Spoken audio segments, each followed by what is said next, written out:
Paul గారి గురించి మీ అభిప్రాయం? కేఏ పాల్ గారిని కలిసారు ఎప్పుడైనా? కేఏ పాల్ గారు కలవటం కాదండి, చాలా వాదన కూడా జరిగింది. వాదనలయ్యా? బికాజ్ నేను సార్తో చాలాసార్లు మాట్లాడాను. కేఏ పాల్ గారు యాక్చువల్లీ నేను దేనికో టీడీపీ ఉన్నప్పుడే బయటకు వచ్చినా కూడా కలిసాను. ఆయనే పిలిపించారనమాట. పిలిచి దివ్యవాణి నీకు చాలా మంచి భవిష్యత్తు ఉంది, నేను ఎమ్మెల్యేని చేస్తాను, ఎంపీని చేస్తాను, అది ఇదని వాళ్ళు చాలా వరకు నన్ను పెట్టారు. Sir you are anointed person. ఆయన ఒకప్పుడు అభిషేకం కలిగిన దైవజనుడు. కాకపోతే పాలిటిక్స్కి వచ్చినాక కొన్ని పరిస్థితులు కేఏ పాల్ గారు అని అంటే ఒక చాలామంది నవ్వుకునే విధంగా ప్రవర్తన అనేది తీసుకొచ్చింది, అర్థం కాని విషయం. నేను దాన్ని ఆయనకు ఓపెన్గా చెప్పాను. నీ పార్టీలోకి నేను వస్తున్నానంటే నాకు ఒక రాయల్ ఉండాలి, నాకు ఒక వాల్యూ రావాలి. కేఏ పాల్ గారు అని అంటే అసలు ఆయన గనక నిజంగా కొన్నిట్లో చిక్కుకొని గనక ఉండుంటే ఆయన కొట్టినవాడు లేడమ్మా ఒక దైవజనుడుగా. సో కొన్ని పరిస్థితులు ఆయన తెలియకుండా దాని నుంచి బయటికి వచ్చారు. పాలిటిక్స్లో కూడాను ఆయన కొద్దిగా తను ఆ గ్రాఫ్ తప్పి వెళ్ళారనేది వాస్తవం, అది అందరూ ఒప్పుకోవాల్సిన విషయం. కానీ ఆయన అభిషేకించగలిగిన దైవజనుడు. ఆ అనేటింగ్ అనేది నీతిమంతుడు 7 మార్లు పడిపోయినా కూడా దేవుడు లేపుకుంటాడు. అగైన్ ఆయన లేవాలి అనేది నా ప్రార్థన. ఏమో దేవుడు ఆయన పొలిటీషియన్ గానో మళ్ళీ ఒక దైవజనుడు గానో లేకపోతే ఆయన ఎలా ఆయన ఆలోచనలు పట్టి వెళ్తారు, అది కనెక్ట్ విత్ ఆయనకి దేవుడికి భగవంతుడికి భక్తుడికి మధ్య అది వాళ్ళిద్దరు కనెక్టివ్ ఏంటనేది తెలియదు అంటాను. కలిసాను నువ్వు మా పార్టీకి రమ్మని చెప్పని అన్నారు. తర్వాత దివ్యవాణి నువ్వు బీజేపీకి వెళ్తున్నావు అని విన్నాను, నువ్వు శాపగ్రస్తురాలు అవుతావని. ఎందుకు? అదే అన్నాను, ఎందుకు అవుతానండి అని అన్నాను. ఎందుకు అవుతాను? జయసుధ గారు వెళ్ళారు మొన్న. నేను నీ దృష్టిలో బీజేపీ అంటే భారతీయ జనతా పార్టీ, నా దృష్టిలో భారతీయ జీసస్ పార్టీ అవ్వచ్చు. అరే బాబాయ్, ఇది controversial statement of the year 2024కి మోస్ట్ కాంట్రవర్షియల్. జీసస్ అంటే ఏంటండి ప్రతి ఒక్కరు? ఎందుకండి మోడీ గారు అందరు కాళ్ళు గడిగారు అండి, అది ఎక్కడి నుంచి వచ్చింది? బైబిల్లో ఉంది. యేసుక్రీస్తు వారు సాదృశ్యంగా శిష్యులు కాళ్ళు గడిగారు. మోడీ గారు డిస్కవరీ ఛానల్ మీరు చూసారా? ఆయన అన్ని చూస్తానికి వెళ్ళినప్పుడు ఆ డిస్కవరీ ఛానల్ ఉన్న అబ్బాయి ప్రార్థన చేసి బైబుల్ తీసుకున్నాడు. అంటే మోడీ గారు ఇచ్చే పథకాలు ఇప్పుడు క్రైస్తవుడు ఎవడు తింటలేదా? అది ఓకే, రాజకీయాలు వేరు. బట్ ఇప్పుడు ప్రస్తుతం ధర్మ మార్గం, భారతీయ ధర్మం. నాది ధర్మం, మీరెవరు కాదంటానికి? నేను భారతీయురాల్ని. మీ ధర్మం మీది అంటారు. ధర్మం అంటే ఏంటండి? అదే అంటే దేవుడు అప్పుడే నా ధర్మము. ఇదిగో చీర కట్టుకున్నాను, భారతీయ సంప్రదాయం. అమెరికాలో కూడా ఇదే కట్టుకుంటా. బొట్టు పెట్టుకున్నా. బొట్టు ఎందుకు పెట్టుకోకూడదు కూడా నాకు తెలుసు. మా వారు పర్మిషన్ తీసుకున్నాను. మా వారు ఇంకా ప్రభువు నమ్ముకోలేను కాబట్టి ఆయన ఒకటే చెప్పారు, బొట్టు లేకపోతే బత చచ్చిపోయింది అలాగా ఎదురాలాగా ఉంటావు, నువ్వు బొట్టు. వెన్ ఐఎమ్ ప్రీచింగ్ గాడ్ నేను బొట్టు పెట్టుకోనండి, నేను పర్మిషన్ తీసుకున్నాను. కొంతమంది పెట్టుకుంటారు, కొంతమంది పెట్టుకోరు కదా. నేను వెన్ ఐఎమ్ ప్రీచింగ్ గాడ్ పెట్టుకునేదాన్ని కాదు. అంటే ఇప్పుడు మళ్ళీ మనస్పర్ధలు ఎక్కువ అయిపోతున్నాయి. సో తన మనసుని ఎక్కడ నేను నొప్పించకూడదు కాబట్టి, తను నిజంగా నేను మనస్ఫూర్తిగా ప్రేమించాను కాబట్టి దేవుడి దగ్గర నేను నాయన ఇప్పుడు అంటే ఓపెన్గా అడుగుతున్నానండి. చాలామంది ప్రభువు నమ్ముకున్న వాళ్ళు భర్త చచ్చిపోయిన వాడు హిందూ ధర్మం ఏంటండి బొట్టు పెట్టుకోకూడదు. ఈరోజు పెద్ద పెద్ద ముఖ్యమంత్రులు తల్లులు, సీఎంగా పోటీ చేసిన వాళ్ళు తల్లులు కూడా బొట్టు పెట్టుకుంటున్నారు. ఏమైనా అడుగుతున్నారా? పోయి ఎవరు అడుగురు మరి? దానికే లేనప్పుడు అంటే బొట్టు పెట్టుకోవడం పెట్టుకోకపోవడం పెద్ద ఇష్యూ అవ్వకూడదు అంటారు. అయితే నేను అంటలేదు, కానీ క్రైస్తవురాలు బొట్టు ఎందుకు పెట్టుకోకూడదు ఆయన? ఎందుకంటే క్రీస్తు బిడ్డగా మనం అంగీకరించబడినాక నీ నుదుటి మీద సిలువ గుర్తు వేయబడుతుంది. ఆ గుర్తుకి ప్రతినిధిగా ఈ లోకంలో ఉండే అందం నాకు అక్కర్లేదు. వెనకటంటే కుంకుమ పెట్టుకునేవాళ్ళం. ఎందుకంటే ఇక్కడ నవనాడులు ఉంటాయి సైంటిఫిక్గా, అది నొక్కినప్పుడు కొన్ని మనకి బాడీలో యాక్టివ్ అవుతాయి అన్నమాట. సో దేవుడిచ్చే అందము ముందు ఆ సిలువ అందం, ఈ లోకంలో అందము వద్దు అనేది మనకు ఒక ఫెయిత్. సో దానికి విలువను ఇవ్వాలి. నేను చాలా రోజుల వరకు విలువనిస్తూ వచ్చినప్పుడు కొన్ని ఇంట్లో అభిప్రాయ భేదాలు, మరి నా కుటుంబంలో కూడా నేను చూసుకోవాలి. ఆ ఆత్మ కూడా దేవుని సన్నిధిలో నాకు ప్రశస్తమైనది కాబట్టి భారతీయ విధానానికి నేను నా భర్తకు నేను ఓబే అయ్యాను. సో అయితే మీరు దివ్యవాణి గారు బోల్డ్ బ్యూటిఫుల్. ఎందుకంటే మీరు అంటే అందరినీ కలుపుకుపోతూ మీ మార్గాన్ని, మీ విశ్వాసాన్ని మీరు అన్వయించుకుని చాలా ధైర్యంగా ముందుకెళ్తున్నారు. So what is your wish for your kids? నా పిల్లల్ని ఎప్పుడూ స్వప్న గారు మీరు అడగండి, చాటుగా తీసుకెళ్ళైనా నీ మార్కులు ఏంటని నేను అడగను.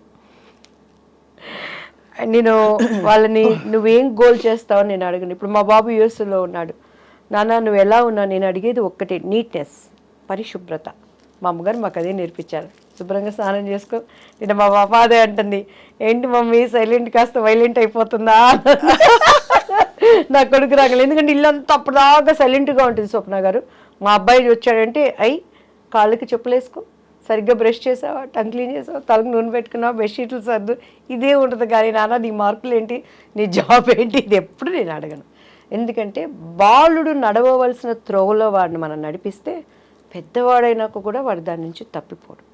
సో నా టీఆర్ ప్రైస్ వాళ్ళకి ఏం కావాలో ముందే ఆయన ఇస్తాడనేది నా నమ్మకం అమ్మ. ఇద్దరు దే ఫాలో క్రైస్ట్ పిల్లలు బిలీవర్స్.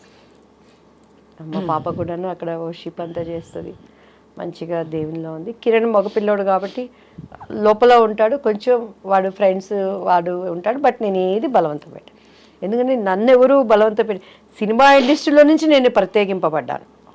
సో కాబట్టి దేవుని ఏర్పాట్లో ఉన్న వాళ్ళు ఎక్కడున్నా బలవంతంగా నేను వాళ్ళకి కూడా చెప్పను. Let us pray. మీరు ఇంత జీవితం చూశారు దివ్యవాణి garu. I want to ask you one question. ఈ మధ్య మలయాళ ఇండస్ట్రీలో కావచ్చు, తెలుగు ఇండస్ట్రీలో కావచ్చు, మన జానీ మాస్టర్ ఇష్యూ కావచ్చు, ఇంకోటి కావచ్చు, ఈ అమ్మాయిల పట్ల కొన్ని అమ్మాయిలకి వర్కింగ్ కండిషన్స్ బాగా లేవు ఫిల్మ్ ఇండస్ట్రీలో అనే వివాదం అసలు అన్ని చోట్ల వస్తుంది. మీరు ఏమిటంటారు సొల్యూషన్? ఒక ఆడపిల్ల ఏం చేయాలి అలాంటి పరిస్థితులు ఇరుక్కుంటే? ఛాన్సులు రావు, you chose to walk away, నాకు ఛాన్సులు లేకపోతే పోతే పోయాయి అనేసి. సాంగ్ సీక్వెన్సే వెళ్ళిపోయింది మీది, అంత మంచి పాట అది కూడా. ఏం చేయాలంటారు? ఇది వాళ్ళ వాళ్ళ మనస్తత్వాలకు సంబంధించిందండి. జానీ మాస్టర్ గారి విషయంలో అయితే నేను జానీ మాస్టర్ గారి తప్పలేదని నేను నమ్ముతున్నాను. తప్పలేదని నమ్ముతున్నాను, 100% నేను నమ్ముతున్నాను. వై? బికాస్ మీరు ప్రోగ్రామ్స్ నుంచి ఆ అమ్మాయి వర్క్ చేస్తూ ఉంది. సో తను ఏదైనా విషయం ఉన్నప్పుడు ఇమీడియట్గా దానికి స్పందించినప్పుడు అది రియాలిటీ ఉంటుంది. ఇప్పుడు నాకు ఒక చేదు అనుభవం అయింది, ఆ సినిమా నుంచి బయటకు వచ్చాను, దట్ ఈస్ మై రియాలిటీ. నువ్వు కొంత జర్నీ చేసి మాస్టర్గా నేను వాడుకొని అంతా అయిపోయినాక అదేంటంటే ఒక కక్ష సాధింపు అనేది నాకు అనిపించింది. మేబీ అది నా అభిప్రాయం రైటో తప్పో నాకు తెలియదు. మాస్టర్ గారు ఇప్పుడు బయటకు వచ్చారు, నెక్స్ట్ ఏదో న్యూస్ అంతే అంటారు. సో అంటే కానీ but the issue is continuing కదా. అంటే ఇక్కడ మాస్టర్ గారి విషయంలో, జానీ మాస్టర్ విషయంలో కాకపోవచ్చు, బట్ మొన్న హేమా కమిటీ రిపోర్ట్ మీరు చూసారు, మలయాళ ఇండస్ట్రీ చూసారు, మీరు కూడా చూసారు, తమిళ ఇండస్ట్రీ చూసారు. So what is a solution అంటారు? ఏమండి, తప్పదండి. అనాది నుంచి కూడాను ఆడది అంటే ఇక అది ఒక పరిస్థితులు, ప్రభావాలు ఎదుర్కొనే పరిస్థితులు ప్రతి చోట ఉంటాయి. అది మనకి మనం నిర్ణయించుకోవాలంటారా? అంటే తప్పదు, వీ హ్యావ్ టు ఫైట్. మంచి వాళ్ళు ఉంటారు, చెడ్డ వాళ్ళు ఉంటారు. అవకాశాలు ఇప్పుడు మనం బాపు గారిది చెప్పుకున్నాం కదా, 100%. మొన్న ఒక న్యూస్లో తండ్రి చెప్తా ఉన్నాడు, చిన్న పాపని వాళ్ళు చేసిన ఒక అత్యాచారం చేసిన విధానం మనం చూస్తూ ఉంటే, మెడిసిన్ చదువుకుంటుంది ఆ పాప. మనం ఏమైపోయింది అమ్మాయి న్యూస్ అండి, కోల్కతాలో ఎంత ఛానల్స్ కానీ యూట్యూబ్ ఛానల్స్ కానీ అసలు భయం వేసిపోయి ఆ న్యూస్ వినటానికి ఏంటి అని ఇంతవరకు ఏమైపోయింది ఆ మిస్టరీ అండి. ఆ తర్వాత వేరే న్యూస్ వస్తుంది, వేరే దానికి వెళ్ళిపోతున్నారు. ఛానల్స్ కూడా ఏది కొత్తదంటే దానిని కెలికిన వాడు ఎవడు ఇప్పుడు? దాని గురించి న్యూస్ ఎక్కడ? మనిషి జీవితం చాలా చిన్న జీవితం, సగం నిద్రకి, సగం తిండికి, సగం బాధలకి, సగం కష్టాలకి, సగం మనకు అసలు తెలిసి తెలియని వయసులో అయిపోతుంది. ఆ మధ్య ఉన్న షార్ట్ పీరియడే వాట్ మెసేజ్ మనం ఇస్తున్నాం. ఇప్పుడు నేను కూడా ఇంత చక్కగా మాట్లాడచ్చు, విత్ ఇన్ డౌన్స్ నేను ఫాల్ డౌన్ అయిపోవచ్చు, కానీ లేవాలి, మనమే గాయకటం, మనం గురి కలగాలి. ఓ ఇది తప్పు చేశానా, ఇది ఇందులో ఉండాలి, గాడ్ థ్యాంక్, నన్ను బ్రతికిచ్చావు కదా, రేపు ఒక రోజు నాకు ఇస్తున్నావు కదా, ఒక్క అవకాశం ప్లీజ్ నువ్వు నాతో ఉండి మళ్ళీ పరిగెత్తాలి. సో అలా ఎక్కడున్నా కూడా సమస్యలు తప్పవు. నవే డేస్ ఏంటంటే అవకాశానికి ఉపయోగించుకుంటున్నారు. నన్ను అడిగితే ఆడదానికి ఇష్టం లేకుండా ఏది జరగదు స్వప్న గారు. సో ఆడదానికి I think women should take responsibility for themselves. 100% వాళ్ళ బాధ్యత వాళ్ళు తీసుకోవాలంటున్నారు. ఇప్పుడు నా భర్త నా పక్కన ఉన్నా కూడా నా ఇష్టం లేకుండా నా శరీరాన్ని తాకలేదు అనేది నిజం అనేది మీకు తెలుసు, నాకు తెలుసు. ఒక కుటుంబీకులుగా నాకు ఇష్టం లేదంటే నన్ను ముట్టుకోవడానికి కూడా వాళ్ళ ధైర్యం, మన ఎక్స్ప్రెషన్సే వాళ్ళకి అర్థమైపోతాయి. సో అలాంటిది ఎవరు కాళ్ళు చేతులు కట్టేసి అయ్యో ఒక్కొక్క చోట రేపులు అవన్నీ జరుగుతాయి, కానీ సినిమా ఇండస్ట్రీ పరంగా నేను మాట్లాడుతున్నాను. సో మీరు అనేది ఏంటంటే ఎక్కడికక్కడ నిలదొక్కుకోవడం, వాళ్ళ చాయిస్ నిర్దిష్టంగా బ్లాక్ ఆర్ వైట్ అంతే. బాధపడుకు, ఇది కాకపోతే ఇంకో అవకాశం ఇస్తాడు. నీ అవకాశానికి ఒకలాగా, అవకాశం పోయినాక ఒకలాగా మాట్లాడి వాళ్ళని నిందించటం ఎందుకు? కష్టపడు. లగ్జరీ లైఫ్ కావాలనుకుంటే నువ్వు అడ్డదారిలో పోవాలి. లగ్జరీ లైఫ్ వద్దు, చద్దరం తినైనా నేను బతుకుతారనుకుంటే నీతి నియమాలతో బతుకు. దానికి దీనికి కంపారిజన్ ఎందుకండి? ఇప్పుడు ఓపెన్గా చెప్తున్నానండి, టీడీపీలోంచి నేను బయటకు వచ్చాను, ఒక 100 మంది ఎమ్మెల్యేలు నాకు కాల్ చేసి ఉంటారు. అమ్మ నువ్వు కష్టకాలంలో నిలబడ్డావు 26 సీట్లు ఉన్నప్పుడని. ఇదే ఉండవల్లి శ్రీదేవి గారు అసెంబ్లీలో నా గుండె జగనన్న జగనన్న అంటుంది అని అంది. ఈరోజు బాబు గారు నా అనని మాటలు లేవు. ఈరోజు ఆమెకి వెళ్ళి ఎస్సీ ఎస్టీ చైర్మన్ పోస్ట్ ఇచ్చారు. దానిని చూపించి నా దగ్గర బాధపడే వాళ్ళు ఉన్నారు. కానీ నాకు ఆ కలర్ రావట్లేదే. ఆయనంటే అభిమానం ఉన్నా కూడాను, ఇరు రాష్ట్రాలకి నువ్వు ఉపయోగపడతావు అమ్మన్నా కూడాను, ఆ కింద ఉన్న అడ్డుగోడల్ని తట్టుకొని అపాయింట్మెంట్ ఎరగడానికి నాకు ఆత్మాభిమానం చంపుకోలేము. బట్ నా క్యారెక్టర్ నిలిచింది. ఏంటి ఇప్పటికీ కూడాను బాబు గారిని నేను విష్ చేయడానికి కూడా నాకు అపాయింట్మెంట్ ఇప్పించట్లేదు. కానీ ఏమంటున్నారో తెలుసా, దివ్యవాణి కక్కుర్తి పడలేదు, రాజనీతి పాటించింది.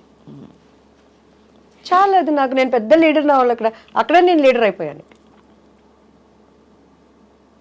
ఆ రోజు నేను కక్కుర్తి పడి అవకాశం పడి అక్కడికి వెళ్ళుంటే, జగన్ గారి పార్టీకి వెళ్ళుంటే నా ప్రార్థన వ్యర్థమైపోయేది.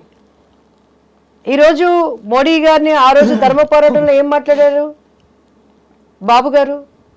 ఆ విమర్శలు నేను తెచ్చుకోకూడదని బీజేపీలకు నాకు అవకాశాలు వచ్చి మాట్లాడినా కూడాను నిర్ణయం తీసుకోవడానికి నాకు టైం పట్టింది. ఈరోజు వాళ్ళు ఒకటే అయిపోయారు. కానీ వాళ్ళందరి ముందు నేను చిన్నదానిని, పెద్ద పోస్టులు నాకు లేకపోయినా నా ఆత్మాభిమానికి నేను ఆన్సర్ చెప్పుకున్నాను. అదే ఇండస్ట్రీ అయినా, అదే కుటుంబం అయినా, అదే నీ బస్సు ప్రయాణం అయినా, అదే నువ్వు అంట్లు దొంగకున్నా. అంతే కదమ్మా. సూపర్. మనం ఏంటో మనం తెలుసుకుని బలంగా ముందు మనం బలపడాలి లోపల, ఆ తర్వాత పరిస్థితుల్ని ఎదుర్కోవడానికి ఆ శక్తియుక్తులు వస్తాయి. అయితే మరి క్రిస్మస్ పండుగ ఎలా చేసుకోబోతున్నారు? ఒక పాట మీరు ఇన్ని సంవత్సరాల ప్రయాణంలో ఏదైనా ఒక పాట మీరు ఖచ్చితంగా పాడుంటారు కదా, ఏదైనా మీ ఇష్టమైన పాట? చాలా పాట. నేను క్రిస్మస్ అమ్మ, నాకు క్రిస్మస్ అంటే నాకు బట్టలు ఇవి షాపింగ్లు లేకుండా చక్కగా దేవుని సన్నిధిలో కొన్ని, క్రిస్మస్ అంటే మా ఆరాధన. దేవుడితో మనం పాటలు పాడుతున్నప్పుడు అంట పరలోకము భూలోకానికి వస్తుందట. అలా వర్షిప్ చేస్తూ ఉండటమే నాకు ఇష్టం. కానీ కొన్ని ఫంక్షన్స్ పాపం ఉండేదే ఒక పండుగ, క్రీస్తుని జ్ఞాపకం చేసి, అది ఎక్కడ బైబిల్లో డిసెంబర్ 25 ఆయన పుట్టారని లేదు. కాకపోతే ఆనవాళ్ళు, చలి ప్రదేశము, ఆమెకి తలదాచుకోవటానికి లేని దాన్ని బట్టి డిసెంబర్ మంత్ అనుకుంటారు. కానీ క్రీస్తు మన అంతరంగంలో ఉంటే ప్రతిరోజు మనకి క్రిస్మస్సే. అయితే నాకు బాగా ఇష్టమైన పాట ఏంటంటే యేసయ్యది ఒక సాంగ్ అండి. నేను చాలా వర్షిప్ బాగా చేస్తాను క్యాండిల్ లైట్ సర్వీస్లో. ఈసారి తప్పకుండా దేవుని చిత్తం అయితే మా స్వప్నమ్మ ఇష్టపడితే ఆరాధనలో మీరు ఉండాలని ఐ విల్ ప్రే. తప్పకుండా. ఓకే. అండ్ ఆ పాట అంటే ఒకటి రెండు నాకు బాగా, నేను ఏడుస్తూ ఉంటాను. నా కళ్ళు ఆ పాటలు పాడుకున్నప్పుడు ఒంటరిగా వెన్ ఐ వర్షిప్ గాడ్, అంతరంగం కదిలితే మన నవ్వునే నటిస్తాం స్వప్న గారు. నాకు ఇప్పుడు ఎన్ని బాధలు ఉన్నాయి, ఎన్ని వ్యధలు ఉన్నాయి, విముచడంగా స్వప్న గారు అని అంటాం, నవ్వుతాను. కానీ ఇక్కడ ఉండే పెయిన్ ఉంటుంది. అంతరంగం కదిలితేనే కన్నీళ్ళు వస్తాయి. ఏడుపును మనం ఎప్పుడు నటించలేం. మరి I SIT in presence of lord, నా కళ్ళు అలా ఏడుస్తూ ఉంటాయి. వాటిల్లో దేవుడిని, ఈరోజు క్రీస్తుని చెప్పే ఒక సాంగ్ ఏంటంటే, ఆరని ప్రేమ ఇది, ఆర్పజాలని జ్వాల ఇది, అతి శ్రేష్టమైనది ఆహా, అవధులే లేనిది ఆహా, అత్యున్నతమైనది క్రీస్తు యేసు ప్రేమ ఇది, కల్వరి ప్రేమ ఇది, క్రీస్తు కల్వరి ప్రేమ ఇది, భూరాజులు అధిపతులు రాజ్యాలు అధికారాలు ఉన్నవైన రాబోవునవైన కరువైన ఖడ్గమైన, భూరాజులు అధిపతులు రాజ్యాలు అధికారాలు ఉన్నవైన రాబోవునవైన కరువైన ఖడ్గమైన, ఎవరు ఆపలేనిది ఆహా, ఎవరు ఆర్పలేనిది ఆహా, ప్రవహించుచున్నది ప్రతి పాపి చెంతకు, ఉన్నత ప్రేమ ఇది, అత్యున్నత ప్రేమ ఇది, కల్వరి ప్రేమ ఇది, క్రీస్తు కల్వరి ప్రేమ ఇది, ప్రేమ ప్రవాహం ఇది, యేసుని ప్రేమ ప్రవాహం ఇది. దేవునికి స్తోత్రం. Beautiful, out of your heart పాడారు, ఎంత మనస్ఫూర్తిగా పాడారు. భూరాజులు అధిపతులు, ఈ భూమిని ఏలే రాజులు, ఈ లోకంలో ఉన్న అధిపతులు, కరువైన ఖడ్గమైన క్రీస్తుని దేవుడు అంటే నీకు అన్నం పెట్టమన్నా, ఖడ్గమైన కత్తి తెచ్చి నేను చంపుతానన్నా ఎవరూ ఆపలేనిది, ఎవరూ ఆర్పలేనిది. వైట్ హౌస్లో బైబిల్ ముద్రణ ఆపాలని హేమాహేమిలో ప్రయత్నం చేసినప్పుడు ఈరోజు దానిని ముద్ర ఆలయంగా చేశాడు. ఈరోజు ఇక్కడికి వస్తున్న పరిశుద్ధ గ్రంథాలన్నీ అక్కడి నుంచే వస్తున్నాయమ్మ. ప్రవహిస్తుంది అది ఎవరి దగ్గరికి? ప్రతి పాపి చెంతకు. ఈ పాపి దగ్గరికి ఆయన ప్రేమ వచ్చింది కాబట్టి నేను పట్టుకోగలిగాను, నేను దాన్ని రాగలిగాను. చాలా నాకు చాలా ఇష్టం. ఏదో ఆల్మోస్ట్ దివ్యవాణి అని అప్పుడు పెట్టారు పేరు మీది, అమ్మా. అది కాస్త మీరు దివ్యవాణి అంటే దివ్యం అంటే divine, the voice of the divine గా మీ ప్రయాణం కొనసాగిస్తున్నారు దివ్యవాణి గారు. చాలా. ఏం లేదమ్మా. మరి బీజేపీలో చేరుతున్నారా? దేవుడు వెళ్ళమని దేవుడు ఒక అవకాశం ఇస్తుంటే డెఫినెట్గా నేను అంటే పిలిచారా మిమ్మల్ని? నేను ఇప్పుడు కాంగ్రెస్లో ఉన్నాను స్వప్న గారు. అంటే మీరు నన్ను ఏ పార్టీలో ఉన్నారు గుర్తించలేదంటే please note this point. Revanth Reddy garu ఇంతవరకు మీరు ముఖ్యమంత్రులు అయ్యాక ఈ చిన్న రాజకీయ నేత మిమ్మల్ని కలవలేకపోయాను సార్. మా ఐ డ్రీమ్ ఛానల్ ద్వారా మీకు చెప్తున్నాను సార్, మా స్వప్న గారు నన్ను అడిగారు సార్. ఎమ్మెల్యే ఎలక్షన్స్ కి నేను పనిచేశాను, ఎంపీ ఎలక్షన్స్ కి నేను పనిచేశాను, ఎలక్షన్ మానిటరింగ్ కమిటీతో వన్ ఆఫ్ ద మెంబర్ గా నేను పనిచేశాను. రాహుల్ గారు, మహేష్ గౌడ్ గారు, ప్లీజ్ నోట్ దిస్ పాయింట్. ఖచ్చితంగా నేను ఒకటి చెప్తాను మీకు, మీరు అన్నది 100% రైట్. మీకు రావాల్సిన గుర్తింపు ఇంతవరకు కాంగ్రెస్ లో అయితే రాలేదు. ఎందుకంటే రావాలి, దానికి కూడా కారణం చెప్తాను. ఎందుకంటే మీరు గతంలో ఉండే మీ టీడీపీ ఇమేజ్ మిమ్మల్ని డామినేట్ చేసేసింది. రెండోది, నిజంగా ఇప్పుడు ఇక్కడ మీరు పనిచేసి అంత యాక్టివ్ గా తిరుగుతున్న, అంటే మీరు ప్రచారం చేయాలి వితౌట్ డిజిగ్నేషన్ నేను ఏం పోయి పని చేయాలి? అదే కాబట్టి మీరు తప్పకుండా ఈ సత్యం తెలుసుకుని మీకు రేవంత్ రెడ్డి గారు అతి త్వరలో మిమ్మల్ని మీకు సముచితమైన స్థానం ఇవ్వాలి. మీరు మంచి వక్త, మంచి పట్టున్న ఒక మహిళ, నాయకురాలకు ఉండే లక్షణాలన్నీ మీలో ఉన్నాయి దివ్యవాణి గారు. అన్నిటికంటే ముఖ్యంగా ప్రజలు మిమ్మల్ని చాలా ఎంతగానో ప్రేమిస్తారు, ఇష్టపడతారు. So you are very blessed that you have found your purpose in life, whatever your doing right now. And so మీకు, పిల్లలకి, కుటుంబ సభ్యులందరికీ, అమ్మగారికి, అందరికీ మా వైపు నుంచి కూడా కొత్త సంవత్సరం అండ్ క్రిస్మస్ శుభాకాంక్షలు. అండ్ మీకు ధన్యవాదాలు, ఇంత అత్యంత వ్యక్తిగత ఎక్స్పీరియన్సెస్ కూడా మాతో ఇవాళ షేర్ చేసుకున్నందుకు. Thank you so much. మీకు కూడా చాలా థ్యాంక్ యూ అమ్మా. రియల్గా మీ ఇంటర్వ్యూస్ అన్ని అండ్ మీరు మర్చిపోయారు, నేను గుర్తు చేస్తున్నాను, రాముయిజం విషయంలో మాత్రం మీకు దెబ్బలేస్తాను. అంతేనా? అంటే ఆయనకు నోరుంది, ఆయనకి స్వేచ్ఛ ఉంది, చెప్పుకోవచ్చు. కానీ ఆ మాటలు, ఆ ప్రవర్తన చాలామంది యూత్ మీద పడుతుంది. మీకు ఒక విషయం చెప్తాను, మీరు ఈ టాపిక్ మనం మళ్ళీ చేయాలి. ఎందుకంటే నాకు వ్యక్తిగతంగా నేను అన్నమాచార్య కీర్తనలు పాడతాను దివ్యవాణి గారు. చాలా మందికి తెలియదేమో, అంటే మీకు తెలియదేమో, చాలా మందికి, కొంతమందికి తెలుసు. ఓకే, అన్నమయ్య కీర్తనలు చాలా మనసారా పాడతాను.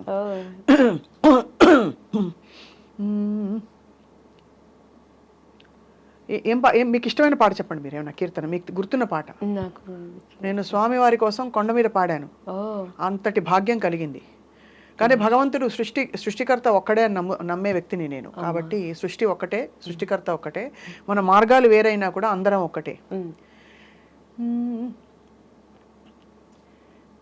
మాయా మోహము మానదిది శ్రీ అచ్యుతని చిత్తమే కలది. మాయా మోహము మానదిది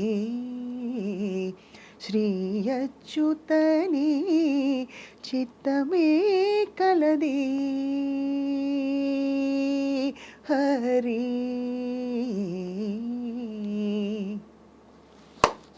సూపర్ అమ్మా, సూపర్. మీరు ఎందుకు ఇండస్ట్రీలో మీ వాయిస్ ని ఇంత రాగా? ఎందుకంటే అన్ని మనం వృత్తిగా చేయక్కర్లేదని నా అభిప్రాయం అండి.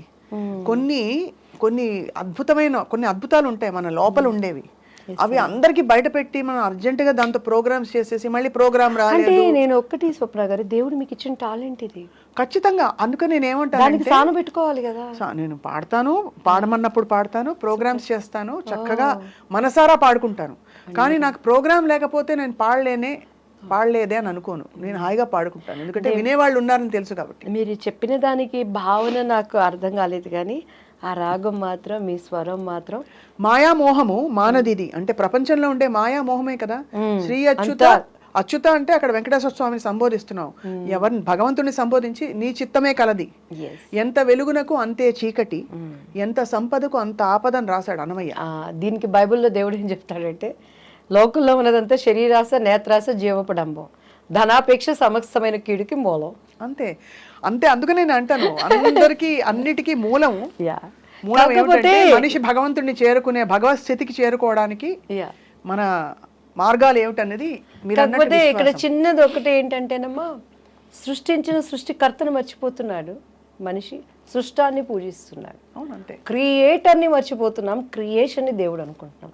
అదే దేవుడు కొద్దిగా బాధపడుతున్నాడు. అది ఖచ్చితంగా మీరు అన్నది అది ఆలోచించవలసిన విషయం. మనకి అంటే దేవుడు ఏమంటాడంటే ఒక్కొక్కరికి ఒక్కొక్క టాలెంట్.